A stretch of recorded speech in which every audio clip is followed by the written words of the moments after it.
the joy that surrounds us, so caught up inside ourselves,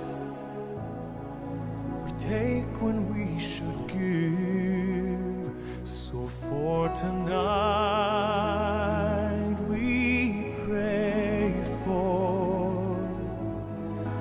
what we know can be, and on this day we hope for what we still can't see.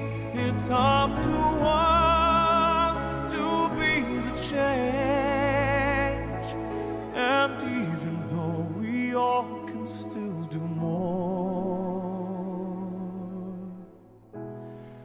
there's so much to be thankful for.